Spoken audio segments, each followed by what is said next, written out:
una palabra de oración y entonces entrar inmediatamente al tópico. ¿Les parece? Amantísimo Padre, Señor, damos gracias por tus bendiciones y ahora que vamos a pasar un tiempo, Señor, estudiando tu palabra, queremos suplicar tu bendición sea con nosotros. Permite que esta clase pueda ayudarnos a poder tener nuevas herramientas para estudiar tu palabra, Señor, y que nos haga estudiantes fervorosos, consagrados y dedicados, Señor, a poder buscar sinceramente de corazón, Señor, el mensaje que tú tienes en tu palabra. Lo pedimos todo en el nombre de Cristo Jesús y según sea tu voluntad, Señor. Amén. Muy bien, déjenme compartir pantalla. Así que vamos a hacer esto.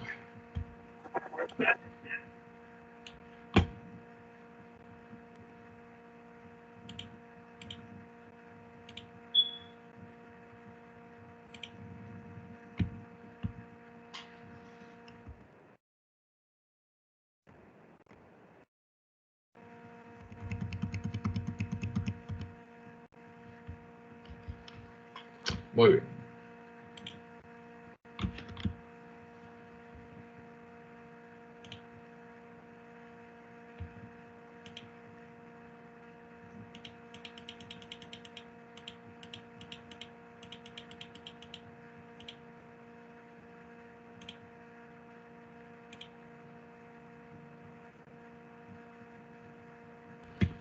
Así.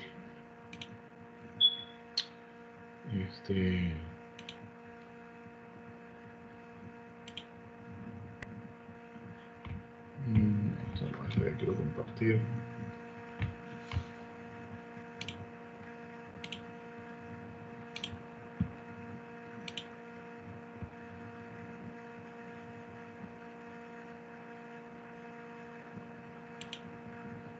Muy bien. Creo que ahora sí. Por favor, si me pueden chequear, verificar qué es lo que ustedes están viendo en sus pantallas. ¿Ven una lámina de PowerPoint? Sí, pastor. Perfecto. Muchas gracias. Bueno, como lo que vamos a hacer hoy, ustedes saben que la semana pasada estuvimos hablando acerca de la importancia, ¿no?, de poder delimitar un pasaje bíblico, saber dónde comienza y dónde termina cada unidad, y que obviamente esas unidades varían dependiendo del género literario. Es decir, cuando tenemos un salmo, que es una canción, un poema, pues entonces en sí constituye una unidad literaria, pero dentro de la misma pueden tener varias subunidades literarias, como en el caso del Salmo 119, que sigue la estructura del alfabeto hebreo para entonces subdividir este gran largo poema en varias unidades más pequeñas. Así que lo que deseo hacer esta noche es tomar diferentes géneros de profecía, narrativas, con los textos que ustedes ven en sus pantallas, para entonces poder practicar esta idea o este paso de poder delimitar un pasaje.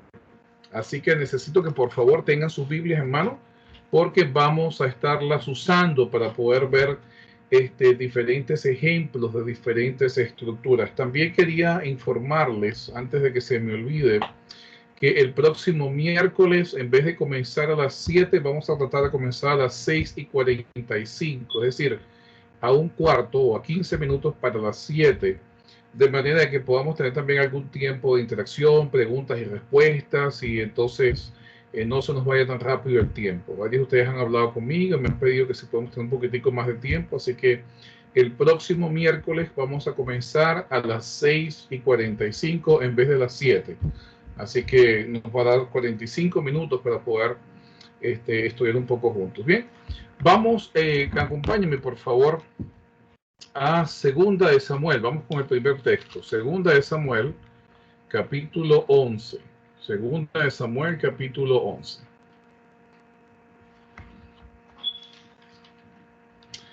Como ustedes saben, esta es la narración de el incidente entre Betsabé y David. Obviamente es una historia que está está dentro de un contexto del inicio, del éxito de David. David está siendo excelente como rey, está derrotando a los filisteos, está pudiendo liberar a Israel y establecerlo como un reino, pero entonces encontramos esta historia. Noten que en el versículo 1 comienza de la siguiente manera. Y aconteció al año siguiente, en el tiempo que salen los reyes a la guerra, que David envió a Joab junto a sus siervos y a todo Israel, y ellos derrotaron a los amonitas y sitiaron a Rabá, mientras David se quedó en Jerusalén. Así que ya ustedes pueden ver que en el primer versículo ya se nos da una diferencia, se nos da un marcador que nos dice esta es una unidad diferente porque hace una separación de tiempo, ¿no? Aconteció al año siguiente.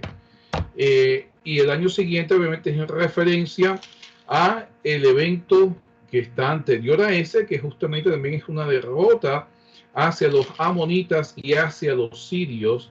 Pero en esta ocasión el autor le está dando a usted una clave, que aquí en este momento, este año siguiente, va a haber un evento diferente. Hay una narrativa pequeña dentro de la narrativa grande del libro de Samuel. Entonces la pregunta es, ¿dónde termina este pasaje?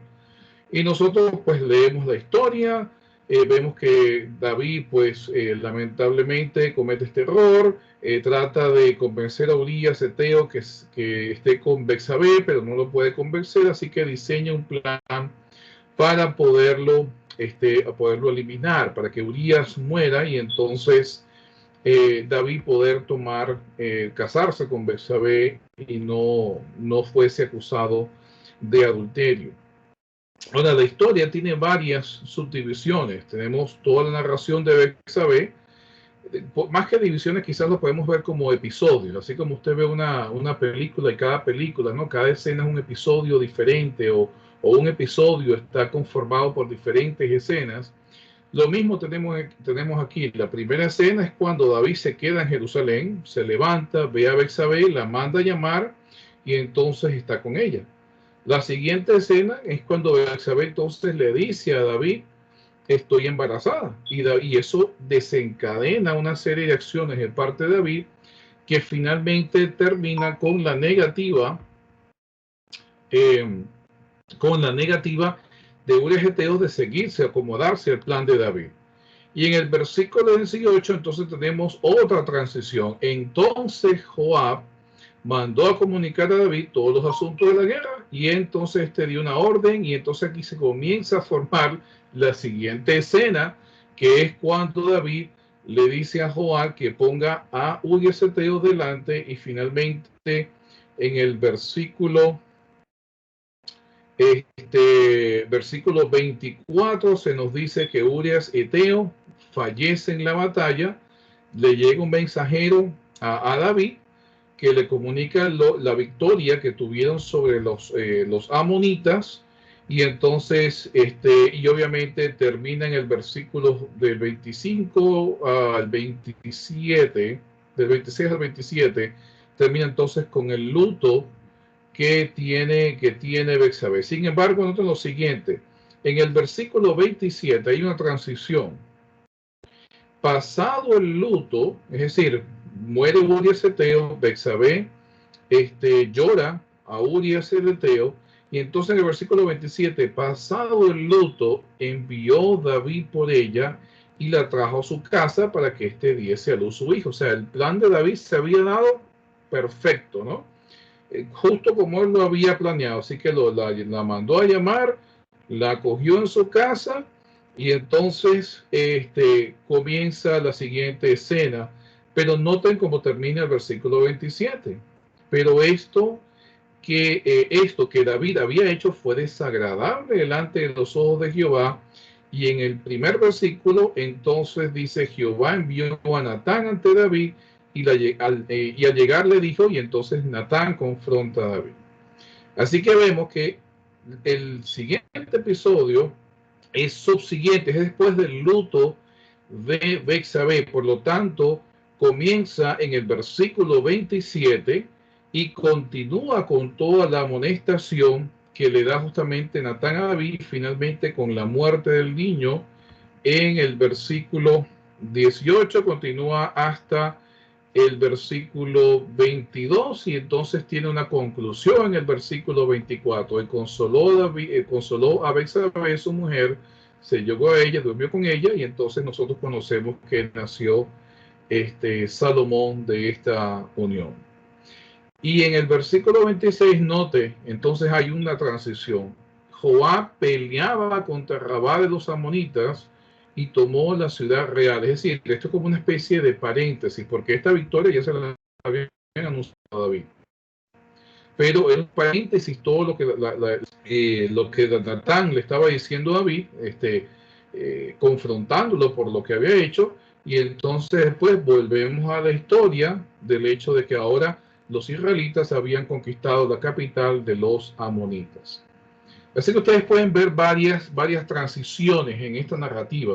La mejor forma que nosotros podemos delimitar un pasaje cuando es una historia es por episodios. ¿Cuál es el primer episodio? ¿Dónde termina el primer episodio? ¿Dónde comienza el siguiente episodio?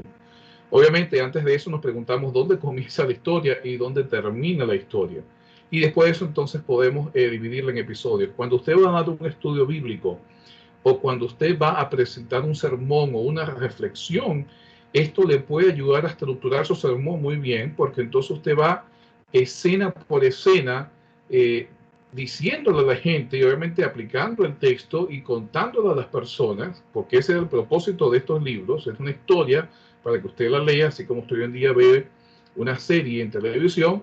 Pues esta es la serie de Samuel, primera de Samuel y segunda de Samuel. Y usted puede justamente tomar esa misma perspectiva, organizar su tema, su sermón, bajo estas escenas y entonces presentársela a la congregación. Vamos a tomar otro ejemplo. Vamos al libro de Mateo, Mateo 24 y 25. Vamos al libro de Mateo, que es una mezcla de narración con profecía. ¿Okay?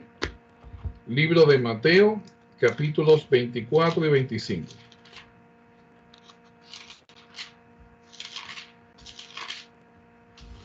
Muy bien. En el libro de Mateo, capítulo 23, ustedes ven que Jesús se dirige a los escribas o a los discípulos y entonces acusa a los fariseos de ser legalistas, de atar cargas que no han de tratar, etcétera, etcétera, etcétera. Y entonces esa introducción que hace Jesús o ese discurso que da Jesús en cuanto a los fariseos termina con un lamento en el versículo 27 del capítulo 23. Jerusalén, Jerusalén, que matas a los profetas, apedreas a los que te son enviados. ¿Cuántas veces quise juntar a tus hijos como la gallina junto a sus polluelos debajo de sus alas, pero no quisiste, etcétera, etcétera? Y noten qué pasa en el versículo 24. Jesús salió del templo, es decir, esto ocurre en el templo, pero ahora Jesús sale del templo y obviamente aquí Mateo está introduciendo esto como una especie de transición, viene algo nuevo. Jesús sale del templo y cuando se iba se le acercaron sus discípulos para mostrar los edificios del templo y entonces respondiendo él les dijo: de cierto os digo que no quedará piedra sobre piedra que no sea derribada. Y entonces comienza a hablar acerca de ese evento.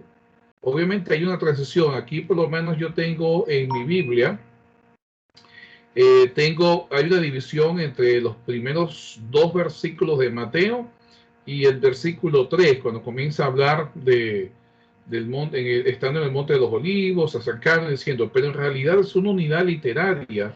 Y si ustedes se dan cuenta, Jesús comienza a hablar de las señales del hijo de la venida, de la destrucción de Jerusalén, después las señales de la segunda venida, y entonces comienza, luego de que habla de las señales de la segunda venida, entonces comienza a desglosar varias parábolas que están relacionadas en cómo prepararse para la segunda venida. Es decir, usted tiene en Mateo 24 Los discípulos maravillados con la religión judía, diciéndole a Jesús, mira qué grande este templo, mira estos edificios, qué hermosos, qué imponentes. Jesús le dice, esto va a ser destruido. Y entonces en el Monte de los Olivos, que justamente está al frente de lo que era el templo de Jerusalén, Jesús comienza a decirles todas las diferentes señales que estarían indicando que el templo sería destruido, y obviamente transiciona a las señales de la venida del Hijo del Hombre y entonces las conecta con cómo prepararse para ese momento. Y lo interesante es que hay varias expresiones que conectan las parábolas con Mateo 24, por lo menos. En Mateo 24, versículo 44, leemos, por tanto también vosotros estáis preparados, porque el Hijo del Hombre vendrá a la hora que no pensáis. ¿Y qué vemos lo siguiente? Que la parábola del siervo infiel, la parábola de las 10 vírgenes y la parábola de los talentos, en todas estas aparece el señor o el propietario o el dueño, aparece en un momento en que nadie lo espera. Es decir, estas parábolas expanden el hecho de que para estar preparado usted no puede estar pensando en el fecha y la hora, sino que tiene que estar preparado independientemente de cuando sea la fecha y la hora. Así que ustedes ven aquí un perícope o un pasaje extenso, son 2 capítulos completos que están unidos, y vemos que toda esta narración termina en el último versículo del capítulo 25. ¿Por qué? ¿Qué tenemos en el capítulo 26? Dice lo siguiente, cuando acabó Jesús todas estas palabras, dijo a sus discípulos, sabéis que dentro de 2 días se celebra la Pascua y el Hijo del Hombre será entregado para ser crucificado. Es decir, hay un cambio de tópico, y no solo hay un cambio de tópico, sino aquí Mateo les está diciendo, Jesús acabó este discurso. Es decir, ahí cambiamos de tópico ahora, vamos a otro asunto, a otro episodio. Así que ustedes pueden ver esto. Y otra cosa interesante es obviamente que en esta narrativa grande hay varias subnarrativas, y quizás el mejor ejemplo obviamente son las 4 parábolas que están en Mateo, entre Mateo 24 y Mateo 25. Son parte del mismo discurso, pero son subunidades, cada una con un propósito exegético, un propósito homilético diferente. Vamos a ir al libro de Habacuc. Vamos a ir al libro de Habacuc. Si pueden ir conmigo al libro de Habacuc, para que entonces, aunque sea, veamos hoy también un ejemplo de los libros proféticos, el libro de Habacuc.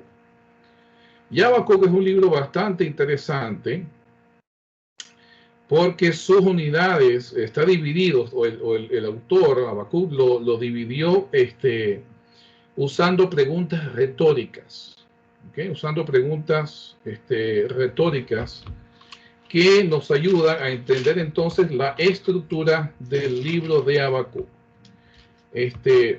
Noten cómo comienza el libro de Habacuc. Obviamente se anuncia el profeta, versículo 1, recibió una visión. Entonces Habacuc comienza a quejarse.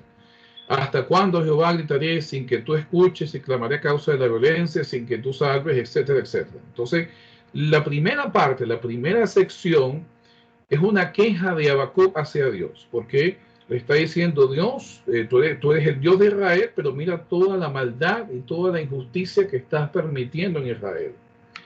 Pero noten, y en esta ocasión obviamente la transición no es tan explícita como la encontramos por lo menos en Samuel, o la encontramos en Hechos 2, o la encontramos en Mateo, o inclusive en el Salmo 119, cuando cada letra te va diciendo dónde va haciendo la transición. En este caso, la transición es un cambio de quién está hablando. En Habacuc, ¿okay? En el versículo 11, en el versículo 12 dice Habacuc, no eres tú desde el principio, y Jehová, Dios mío, santo mío, no moriremos. Jehová, para juicio pusiste tú y roca lo estableciste para castigar. Muy limpio eres ante los ojos, ver hermano puedes, el agrio, ¿por qué pues ves a los criminales y callas cuando destruye el impío, etcétera, etcétera, etcétera? Pero en el versículo 2 del capítulo 2, era lo que yo quería que ustedes mirasen, Noten que hay un cambio de interlocutor, es decir, hasta el versículo 1 del capítulo 2 es Habacuc hablando. En el versículo 2, noten lo que dice: Jehová me respondió y dijo, escribe la visión, grábala en tablas para que pueda leerse de corrido. Es decir, ahora cambia y transiciona, y entonces Dios es el que le responde a Habacuc. Esta respuesta continúa hasta el capítulo 3. Y en el capítulo 3, el primer versículo, noten lo que dice: oración del profeta Habacuc sobre siglonote. Es decir, ahora es Habacuc quien habla, quien que entonces ahora comienza a hacer esta oración que termina finalmente con la conclusión de Habacuc, que dice, bueno, yo no entiendo esto, pero voy a confiar en Dios. De hecho, la expresión el justo vivirá por la fe, quien primero la usa es Habacuc. Pablo la toma de Habacuc y la usa en Romanos, y en Gálatas, y en otros textos, pero proviene justamente de Habacuc.